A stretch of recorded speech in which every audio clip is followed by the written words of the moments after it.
తాకట్లో ఉన్న బంగారాన్ని విడిపించి ఆ రోజున మార్కెట్ ధర కట్టి మిగిలిన డబ్బును మీకు అందిస్తుంది కొమ్మూరి గోల్డ్.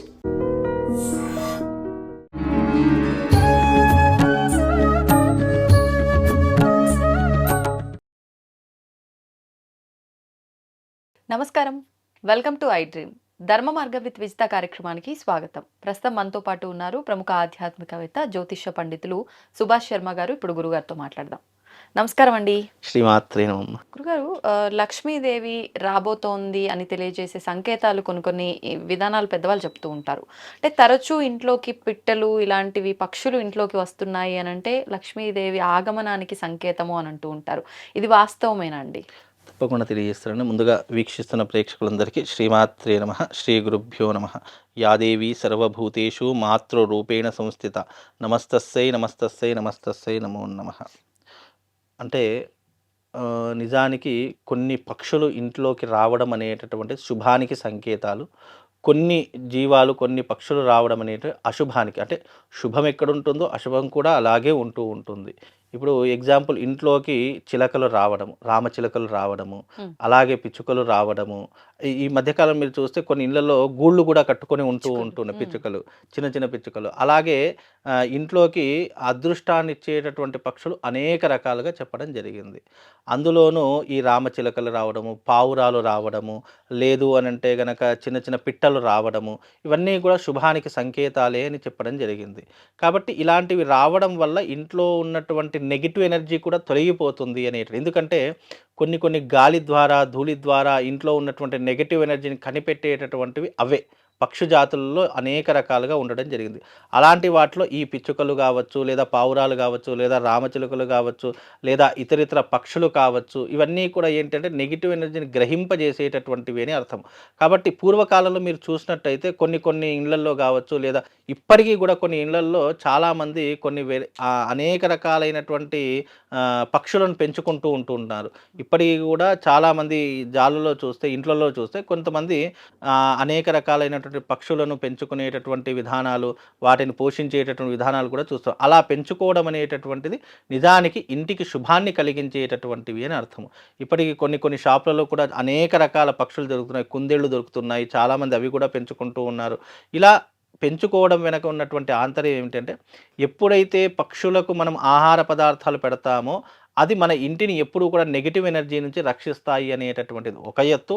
అలాగే పక్షులు అనుకోకుండా, అంటే మనం మామూలు పెంచుకునేది ఒక ఎత్తు అయితే, అనుకోకుండా వచ్చేటటువంటి పక్షులు అనేటటువంటి వచ్చాయి అంటే శుభానికి సూచిక. అందుకే పూర్వకాలంలో కొన్ని పక్షుల యొక్క శబ్దాల ద్వారా చుట్టాలు వస్తున్నారు, లేదా శత్రువులు వస్తున్నారు, లేదా ఇంటికి ఏదైనా శుభం జరిగేటటువంటి అవకాశాలు ఉండేటటువంటివని వాటి ద్వారానే గమనించేటటువంటి అవకాశాలు చాలా మట్టుకు ఉండేటటువంటివి. అందుకే ఇప్పుడున్నటువంటి జనరేషన్లో అనుకోకుండా వస్తే అది అదృష్టం, కానీ మనం కావాలని పెంచుకోవడం లేదా కావాలని ఇంట్లో పెట్టుకోవడం అనేటటువంటిది అయితే అది మన చేతిలో లేదు. అనుకోకుండా వస్తే కనుక అది అదృష్టానికి మాత్రం సంకేతం అని చెప్పడం జరిగింది. కొన్ని పక్షులు రావటం అశుభం అన్నారు, అలాంటివి ఏమున్నాయండి? చాలా రకాలుగా ఉన్నాయి. గద్దలు రావడం కావచ్చు, లేదు అని అంటే గనక గబ్బిలాలు రావడం కావచ్చు, లేదు ఇంట్లోకి అనేక రకాలైనటువంటి, అంటే మనకు తెలియకుండా వచ్చేటటువంటి జీవాలలో గబ్బిలాలు ఒకటి వస్తూ ఉంటాయి. అలాగే గద్దలు కావచ్చు, గద్దలు ఒక్కొక్కసారి నెత్తి మీద కొట్టి వెళ్ళిపోతూ ఉంటాయి, అది కూడా అశుభానికి సంకేతమే. అలాగే ఇంట్లో రాకూడనటువంటివి ఏమిటి అని అంటే గనక కాకులు రావడము, ఇలాంటివన్నీ కూడా ఇవి ఎక్కువగా కనిపిస్తూ ఉంటాయి. ఇవి ఎక్కువగా ఇంట్లోకి రావడము, ఇంట్లోకి దూరడము, ఇలాంటివి ఎక్కువ జరుగుతాయి. ఇలాంటివి వచ్చినప్పుడు ఏంటంటే మృత్యువుకి సంకేతాలు అని అర్థము. కాబట్టి ఇలాంటివి వచ్చినప్పుడు కూడా మనకు శుభాన్ని ఇచ్చేటటువంటివి ఏ రకంగా ఉంటాయో అశుభాన్ని ఇచ్చేటటువంటివి కూడా అదే రకం. ఇలాంటి ఒకవేళ ఇంట్లో గనక వస్తే తప్పకుండా ఉదక శాంతి చేయించుకోవాలి అని శాస్త్రము. అలాగే ఇంట్లో ఏదైనా అనుకోనటువంటి పక్షులు మరణించినా కూడా ఉదక శాంతి చేయించుకోవాలి అని శాస్త్రము. అందుకే ఇలాంటివి వస్తే అశుభానికి సంకేతము, లేదా ఆ ఇంట్లో ఎవరైనా మరణించేటటువంటి అవకాశాలు ఉన్నాయి అనేటటువంటిది కూడా ఈ యొక్క సంకేతాల ద్వారా చెప్పొచ్చండి. ఇప్పుడు మీరు ఇందాక శబ్దాలు అన్నారు, బల్లి శబ్దం చేస్తూ ఉంటుంది. కొన్నిసార్లు బల్లి శబ్దం చేస్తే అంటే అది జరుగుతుంది, మనం అన్న మాట ఏదన్నా అనగానే అది సౌండ్ చేస్తే ఇది జరుగుతుంది అన్నట్లు, కొన్నిసార్లు ఏదో అశుభం అవుతుంది అన్నట్టు, అసలు ఫస్ట్ బల్లి ఇంట్లోకి రావడమే అశుభం అన్నట్టు ఇలా లేదు. బల్లి ఇంట్లోకి రావడం లక్ష్మీదేవికి ప్రతీకగా చెప్తారు. ఇప్పుడు ఎర్రటి చీమలు కానీ, బల్లులు కానీ, ఇవన్నీ కూడా లక్ష్మీదేవికి సంకేతాలే అని చెప్పడం జరిగింది తప్ప, అంటే అతిగా ఉంటే ప్రమాదము. 1, 2 ఉండడం వల్ల ఎందుకంటే ప్రతి ఒక్క ఇంట్లో ఎక్కడో ఒక మూల ఇవి ఉంటూ ఉంటాయి. ఏదో ఎక్కువ ఉన్నాయి, అవి ఎక్కువ ఇబ్బంది పెడుతున్నాయి, ప్రతిసారి మన ఇంట్లో ఏదో ఒకటి చనిపోతుంది అని అనుకుంటే మాత్రము దాన్ని తరిమి కొట్టాలి తప్ప, 1, 2 సహజ సిద్ధంగా ఉంటాయి. సహజ సిద్ధంగా ఉన్నటువంటి దానికి బల్లులు అనేటటువంటి లక్ష్మీదేవికి ప్రతీకనే కదా తప్ప, బల్లులు ఉండడం వల్ల ఇంటికి ఎలాంటి దోషం ఉండదు. అవి ఒకవేళ ఉన్నప్పటికీ కూడా అది చెడు సంకేతాలను దూరం చేసేటటువంటి విధానం కూడా జరుగుతూ ఉంటుంది.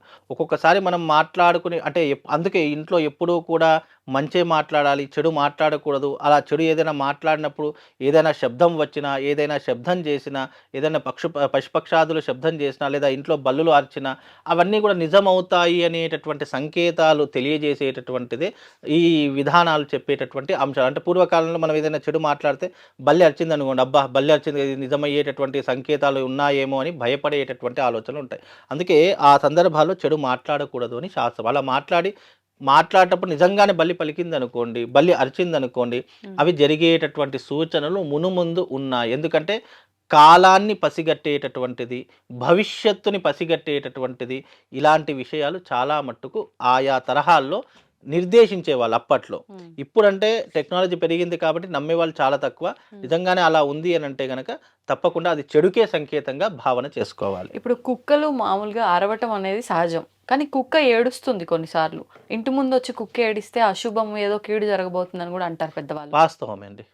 నిజంగా కాలభైరవుడు అనేటటువంటి వాడు కుక్క ఇప్పుడు మామూలుగా వాహనాల మీద వెళ్ళేటప్పుడు కూడా ఒక్కొక్కసారి మన వెంబడ పడుతూ ఉంటాయి. కారులో కూడా వెళ్తున్నప్పుడు వాళ్ళకి ఏం కనిపించదు. ఎందుకు వెంబడ పడతాయి అని అంటే కనుక ఎప్పుడూ కూడా కొన్ని జంతువులకు ఏమిటి అని అంటే కనుక నెగిటివ్స్ మనకు కనిపించినటువంటి విధానాలు కూడా వాటికి ఎక్కువగా కనిపిస్తాయి. అందుకే మీరు ఏ జంతువు యొక్క కళ్ళు చూసినా అవి గ్రీనిష్లో ఉంటాయి. చూడ్డానికి నల్లగా ఉన్న గ్రీన్ కలర్లో కనపడతాయి. దాని మీద మీరు ఎప్పుడైనా ఫోకస్ వేసి చూడండి, గ్రీన్ కలర్లో కనిపిస్తాయి. అంటే పచ్చదనం అనేటటువంటిది పసుపు అంటే ఈ పచ్చదనము కావచ్చు, లేదు అని అంటే కనుక గ్రీన్ కలర్లో కావచ్చు, ఉన్నటువంటి వాటికి శుభాన్ని అశుభాన్ని చూపించేట 2 సంకేతాలు కూడా వాటికే తెలుస్తాయి. అందుకే కుక్కలకు కావచ్చు, ఆవుల యొక్క కళ్ళు కూడా గ్రీన్ కలర్లోనే ఉంటాయి. మీరు ఎప్పుడైనా లైట్ వేసి చూస్తే కనుక చూడ్డానికి నల్లగా ఉన్న దాని మీద లైట్ వేస్తే మీకు గ్రీన్ కలర్లో షేడ్ వస్తుంటాయి. బికాజ్ ఏంటి అంటే వాటికి ప్రకృతిని పసిగట్టేటటువంటి శక్తి ఉంటుంది. మాకు భవిష్యత్తులో ఏం జరుగుతుందో పసిగట్టే శక్తి వాటికి ఉంటుంది. అవి ఏడుస్తున్నాయి, లేదా ములుగుతున్నాయి, లేదా అవి మన ఇంటి ముందుకి వచ్చి ప్రతిసారి కూర్చుంటున్నాయి అంటే బాగా మామూలుగా వచ్చి కూర్చుంటే ఏం కాదు. కానీ దాని కళ్ళల్లో నీళ్లు, చాలా కుక్కల్లో కళ్ళల్లో అకస్మాత్తుగా నీళ్లు రావడము, లేదు అంటే అది మొరుగుతూ కూర్చోవడము, లేదా ఏడుస్తూ కూర్చోవడము అనేటటువంటిది అశుభానికి సంకేతము. కాబట్టి ఇలాంటివి జరిగితే తప్పకుండా ఆ ఇంట్లో కానీ లేదా ఆ వీధిలో కానీ అశుభం జరుగుతుంది అనేటటువంటి తప్పకుండా జరుగుతుంది. ఇంకో విషయం ఏంటంటే శాస్త్రంలో ఇప్పుడు ఒక గల్లీలో ఒక మరణం సంభవించింది అని అనుకోండి, ధనిష్ట పంచకాలు అనేటటువంటివి జ్యోతిష్యంలో కొన్ని ఉంటాయి. నక్షత్రాలు ధనిష్ట, శతభిష, పూర్వభాద్ర, ఉత్తరాభాద్ర, రేవతి, ఇవి ధనిష్ట పంచక దోషాల్లో ఉన్నటువంటివి. ఒక గల్లీలో ఎప్పుడైనా ధనిష్ట పంచకాల్లో చనిపోతే మళ్ళీ ఆ శవం మరొక శవాన్ని కోరుకుంటుంది అని అంటూ ఉంటారు.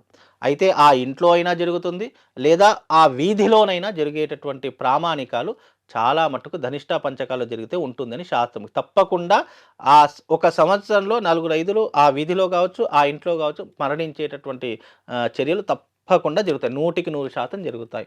దీనికి ఈ ధనిష్ట పంచకంలో చనిపోతే తప్పకుండా ఆ గృహం వాళ్ళు శాంతి కర్మను చేయించుకోవాలి. లేదు అంటే తప్పకుండా అది మరొక శవాన్ని కోరుకుంటుంది, మరొక ప్రాణాన్ని కోరుకునేటటువంటి లక్షణం ఉంటుంది. ఇది నమ్మితే అన్నీ ఉన్నాయండి, నమ్మకపోతే ఏమీ లేవు. ఇప్పుడు చిన్న చిన్న విషయాలని కూడా మనం కొట్టిపారేస్తే ఆ చిన్న విషయాలే భవిష్యత్తులో పెరిగి పెద్దయిపోయి మనిషిని కృంగదీసి కృషింపజేసి మనిషిని కిందికి పారేస్తూ ఉంటాయి. కనుక ప్రతి ఒక్క విషయం కూడా ధర్మాన్ని పాటించేవారు కావచ్చు, ధర్మ ఆచరణలో కావచ్చు, ఇవన్నీ అంశాలు పొందుపరిచారు.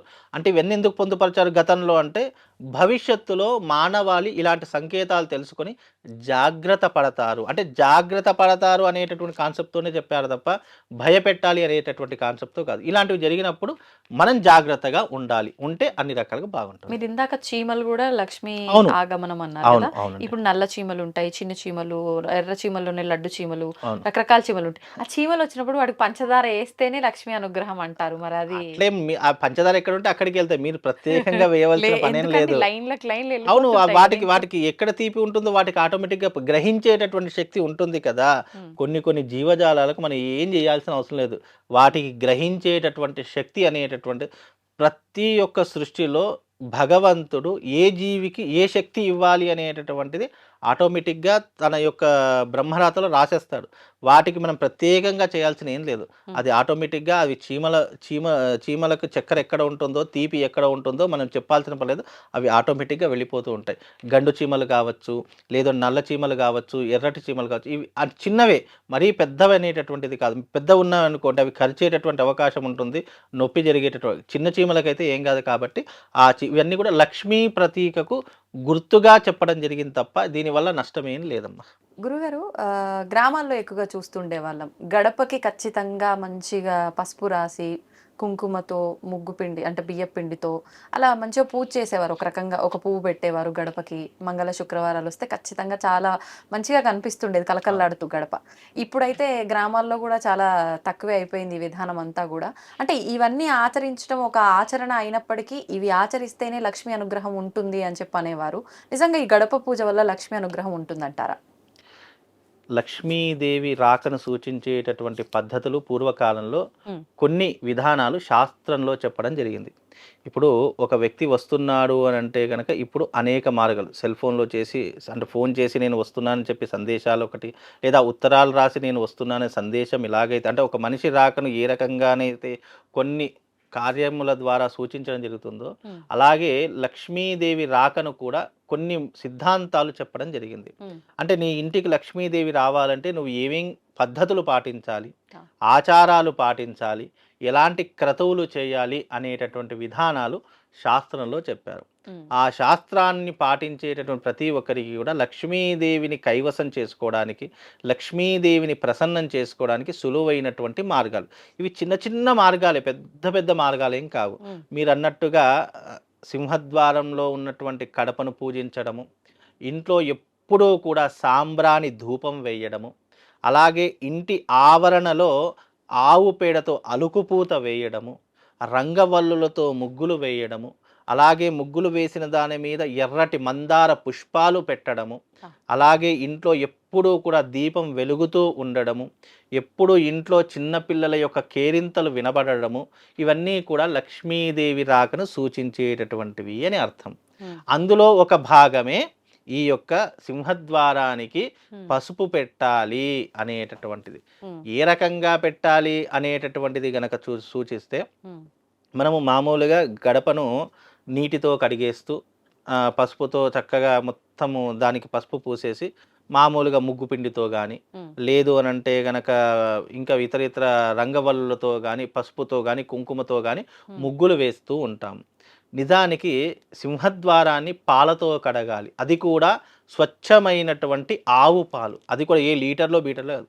కొద్దిగా అది లేదు ఆ కొద్దిగా ఉన్నటువంటి దానిని నీటిలో కలిపేసి ఆ సింహద్వారం యొక్క గడపను కడిగేస్తే లక్ష్మీదేవి రాకను సూచిస్తుంది. అంటే ఏ రకంగానైతే ఒక అయస్కాంతం ఇనుముని ఆకర్షిస్తుందో, హ్మ్. అలాగే సింహద్వారం దగ్గర చేసినటువంటి పలు రకాలైనటువంటి క్రియలు లక్ష్మీదేవి యొక్క ఆకర్షణను సూచిస్తాయి అని శాస్త్రము. హ్మ్. అందుకే ఎవరైతే సింహద్వారము మళ్ళీ అది కూడా ఎప్పుడు కడగాలి అనేటటువంటిది కూడా ధర్మశాస్త్రం అనేటటువంటిది చెప్పడం జరిగింది. ఎప్పుడు దాన్ని శుభ్రపరచుకోవాలి అంటే గనక, దీనిని శుభ్రపరచుకునేటటువంటి సమయము బ్రహ్మ ముహూర్తం గాని, ఆ! లేదు సూర్యోదయం కాక మునిపే, సూర్యోదయం అవుతుంది అంటే 10 నిమిషాల ముందే సింహద్వారం యొక్క గడపను కడిగి వేసేయాలి. హ్మ్. అలా సింహద్వారం యొక్క గడపను ఎప్పుడైతే శుభ్రపరచుకొని చక్కగా మళ్ళీ సింహద్వారానికి చాలామంది ఆవు పేడతో కూడా అలుకుపూత వేసి కడిగేసి దానితో పాటుగా ముగ్గులు వేసేటటువంటి ఆచారాలు కూడా చాలా మట్టుకు కనిపిస్తాయి. హ్మ్. కాబట్టి ఈ ఆచారాన్ని పాటిస్తే తప్పకుండా లక్ష్మీదేవి యొక్క రాకను సూచించేటటువంటి నియమాలు అని చెప్పి శాస్త్రం చెప్తుందండి. అలాగే ఈ సింహద్వారాన్ని కడిగేసేటటువంటి సమయంలో చక్కగా ఎవరైతే గృహిణి ఉంటుందో చాలామంది చేసేటటువంటి పొరపాట్లు ఏంటి అని అంటే ఇంటి పనులన్నీ చేసిన తర్వాత నేను ఆఖరికి స్నానం చేస్తాను అని చాలామంది తప్పు చేస్తూ ఉంటారు. నిజానికి అలా చేయకూడదు. మనం వంటింట్లోకి వెళ్ళాలన్నా శుచిగా శుభ్రతగానే వెళ్ళాలి. మనం ఒక్కసారి లేచాము అంటే దంతధావనాలు చేసుకొని స్నానం ఆచరించిన తర్వాతనే ఇంటి పనిలోకి అడుగు పెట్టాలే తప్ప చాలా మంది ఏంటంటే అయ్యో ఊడిస్తే నాకు చెమట వచ్చేస్తుంది, కడప కడిగితే నాకు విసుగొచ్చేస్తుంది, ఇక వంట చేసుకున్న తర్వాత స్నానం చేసుకుందాము అంటే అవన్నీ కూడా అశౌచానికి దారి తీస్తాయి. కానీ ఇప్పుడు నిత్యం దీపారాధన చేస్తారు కదండి, ఫస్ట్ ఇల్లు మాపేసి శుభ్రం చేసుకున్న తర్వాతే స్నానం చేసి పూజ చేసుకుంటే బాగుంటుంది. మరి స్నానం చేసి ఇవన్నీ శుభ్రం చేసిన తర్వాత మళ్ళీ పూజ అలా చేయాలి, మళ్ళీ స్నానం చేయాలంటారా? ఇక్కడ మీరు స్నానం చేసిన తర్వాత చేసేటటువంటివన్నీ కూడా ఒక గృహిణి చేసేటటువంటి ధర్మ కార్యములు తప్ప దానికి అంటూ ముట్టు శుచి మళ్ళీ స్నానం చేయాలి అనేటటువంటి ఆచరణ ఎక్కడా కూడా లేదు.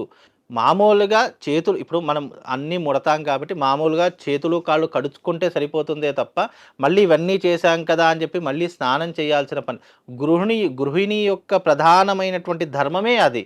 నువ్వు స్నానం చేసిన వెంటనే నువ్వు చేయవలసిన మొట్టమొదటి కర్తవ్యం ఏమిటి అని అంటే కనుక నీ సింహద్వారం యొక్క గడపను కడిగేసి, రెండో విధానం ఏమిటి అంటే కనుక దేవతా మందిరంలోకి వెళ్ళి నువ్వు తప్పకుండా దీపారాధన చేసి, మూడో పని ఏంటి అంటే కనుక నీ తులసి కోటకు పూజ చేసేసుకొని ఆ తర్వాత నువ్వు చేయవలసినటువంటి క్రతువులన్నీ చేసుకోవాలి. ఈ మూడు అయిపోయాయంటే మిగతా పని ఏముంటుంది? పిల్లలకు వండి పెట్టడము, వంట వార్పు చేసుకోవడము, కిచెన్లో ఉన్నటువంటివన్నీ కూడా శుభ్రపరచుకోవడం, ఇవి ఉంటాయి. నువ్వు లేచిన వెంటనే ప్రధానంగా ఈ మూడు చేసుకున్న తర్వాతనే మిగతావన్నీ కూడా ఆచరిస్తే బాగుంటుంది అని ధర్మశాస్త్రం. ఈ రకమైనటువంటి పద్ధతిని ఏ గృహిణి అయితే ఆచరిస్తుందో వాళ్ళ ఇంట్లో లక్ష్మీ కటాక్షంతో పాటు ఆనందము, అష్టైశ్వర్యము, అనుకున్న పనులన్నీ నెరవేర్చుకోవడం, ఇలాంటివన్నీ కూడా తప్పకుండా జరుగుతాయి. కొన్ని ఇళ్లల్లో చూస్తాము, ఇల్లు పాతవైనప్పటికీ కూడా ఆ ఇళ్లలో లక్ష్మీ కళ ఉట్టిపడుతూ ఉంటాయి. ఇప్పటికీ కూడా కొన్ని పల్లెటూరు వాతావరణం చూస్తే గనక వాళ్ళ ఇంటి ముందర అలుకుపూత వేసి, ఆవు పేడ నీళ్ళు కలిపి అలుకుపూత వేసి చక్కగా ముగ్గులు వేసి, సింహద్వారాన్ని చక్కగా కడిగి వేసి పసుపుతో ముగ్గులు వేస్తూ ఉంటారు. అంటే ఆ ఇంట్లో లక్ష్మీది. పూర్వకాలంలో ఏంటంటే ఆవులను కూడా ఇంట్లోనే పెంచుకునేటటువంటి వారు, దాన్ని కొట్టము అనేటటువంటి వాళ్ళు. ఆ కొట్టంలో ఆవుల యొక్క కొట్ట భాగం ఒకవైపు ఉండేటటువంటిది, వీళ్ళు ఒకవైపు నివసించేటటువంటి పద్ధతులు ఉంటాయి. అంటే ఇంట్లో ఉన్నటువంటి ఆవులను కూడా బిడ్డలాగా చూసుకునేటటువంటి పద్ధతులు పూర్వకాలంలో ఉండేవి. ఇప్పుడంటే అలాంటివి లేవు కాబట్టి, అలాంటి ఆచారాలు లేవు కాబట్టి మనిషి కష్టాలకు బానిసవుతున్నాడు. ఊర్లలో కూడా మీరు అన్నట్టు ఆవు పేడతో అలకడాలు కానీ అవన్నీ రెడీమేడ్గా పౌడర్లు దొరుకుతున్నాయి, అవి కలిపి జస్ట్ పచ్చగా అలంకరణ కోసం మాత్రమే ఉపయోగిస్తున్నారు. అంటే పులిని చూసి నక్క వాతలు పెట్టుకున్నట్టు పట్టణాలను చూసి పల్లెటూళ్ళు పాడైపోతున్నాయి తప్ప, నిజానికి మన హైందవ సాంప్రదాయం ఎంత గొప్పది అంటే, మనలో ఉన్నటువంటి హైందవ సాంప్రదాయాన్ని పరాయి దేశం వాళ్ళు నమ్మి వాళ్ళు అక్కడ పాటిస్తున్నారు. మనం ఉన్న పద్ధతులన్నీ మానేసేసి వాళ్ళ పద్ధతులు మనం పాటిస్తూ ఉన్నాం. అలాంటి దౌర్భాగ్య స్థితి వచ్చేసాయి. ఇప్పుడు ఇంట్లో ఉండేటటువంటి దానికి బయట ఉండేటటువంటి దానికి ఏంటి అంటే అర్థము, మనిషి యొక్క ఆలోచన ఎలా ఉంటుందంటే కొత్తదనాన్ని కోరుకుంటూ ఉంటారు. అలా కొత్తదనాన్ని కోరుకునేటటువంటి క్రమంలో పరాయి దేశం వాళ్ళు పాటించే పద్ధతులు మనం పాటించడము, మన పద్ధతులు వాళ్ళు పాటించడము, ఇలా పూర్తిగా రివర్స్ అయిపోయేటటువంటి పద్ధతులు వచ్చేసాయి. కానీ ఎప్పుడైతే మన పద్ధతిలో ఉన్నటువంటి ఔన్నత్యాన్ని, మన పద్ధతిలో ఉన్నటువంటి గొప్పతనాన్ని ఎవరైతే తెలుసుకుంటారో వాడు ఎప్పుడూ కూడా కష్టపడడు, ఎప్పుడూ కూడా బాధపడడు, ఎప్పుడూ కూడా కష్టము అనేటటువంటిది వాడి ఇంటి ముందుకి కూడా రాదు. అంతటి గొప్పనైనటువంటిది హైందవ ధర్మం. మనం చిన్న చిన్న విషయాలే, ఇప్పుడు ఇంటికి కడప పెట్టడము, ఇంట్లో సాంబ్రాణి ధూపం వేయడం, ఇంట్లో దీపం పెట్టడము, ఇంట్లో ఉదయాన్నే లేచి స్నానం ఆచరించడము, ఇవి చిన్న చిన్న పనులు. ఇవి కూడా మనిషికి బద్ధకం అయిపోతుంది అంటే కష్టాలు ఎందుకు రావు?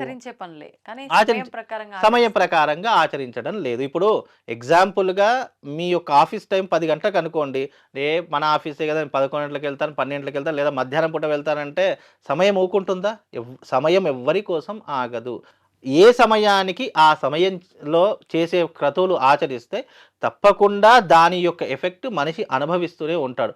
ఇప్పుడు ఒక వ్యక్తికి పెళ్ళి ఏ సమయంలో చేయాలి? 25, 26 ఏళ్లలో చేయాలి, లేదా నేను 40 ఏళ్ళకి చేసుకుంటాను అంటే కుదురుతుందా?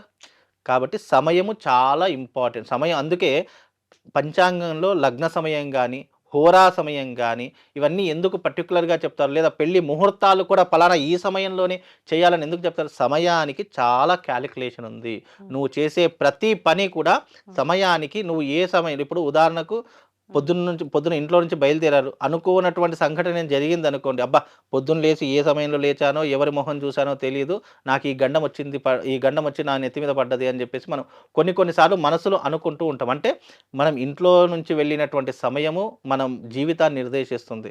మనం పొద్దున్న లేచి ఎవరి మొహం చూసామో మన జీవితాన్ని నిర్దేశిస్తూ ఉంటుంది.